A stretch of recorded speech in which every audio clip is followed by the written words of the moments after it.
തദ്ദേശ തെരഞ്ഞെടുപ്പ് അടുത്തിരിക്കെ സർക്കാരിനെതിരെ ലഭിച്ച മികച്ച ആയുധമാണ് നികുതി വർധനമെന്ന് വിലയിരുത്തിയ LDF നേതൃത്വം ഇതിനെതിരെ സംസ്ഥാന വ്യാപക സമരങ്ങൾക്കാണ് മുന്നിട്ടിറങ്ങുന്നത്. നികുതി നിഷേധം ഉൾപ്പെടെ സാധ്യമായ എല്ലാ പ്രതിഷേധങ്ങളും സംഘടിപ്പിച്ചായിരിക്കും സമരം. ഒക്ടോബർ 20 മുതൽ 30 വരെ വാർഡ് തലത്തിൽ നികുതിദായകരുടെ യോഗം വിളിച്ചു ചേർത്ത് നികുതി നിഷേധ പ്രഖ്യാപനം നടത്തും. അതിനു മുൻപ് പ്രാദേശിക തലം തൊട്ട് സംസ്ഥാനതലം വരെ നികുതി വർധനവിനെതിരെ പ്രചാരണങ്ങൾ സംഘടിപ്പിക്കുമെന്നും യോഗ തീരുമാനങ്ങൾ വിശദീകരിച്ച് LDF കൺവീനർ വൈക്കം വിഷൻ പറഞ്ഞു.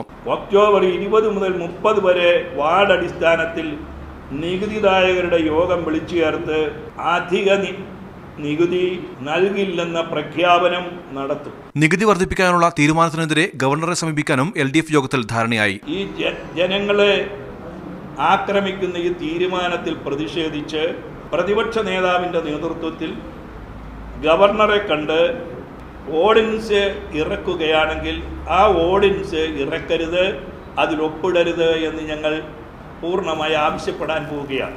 നികുതി നിഷേധ സമരത്തിൽ പങ്കെടുക്കുന്നവർക്കെതിരെ സർക്കാർ നടപടിയെടുത്താൽ അതിനെ നേരിടാൻ മുന്നണിക്കാവുമെന്നും വൈക്കം വിഷൻ പറഞ്ഞു.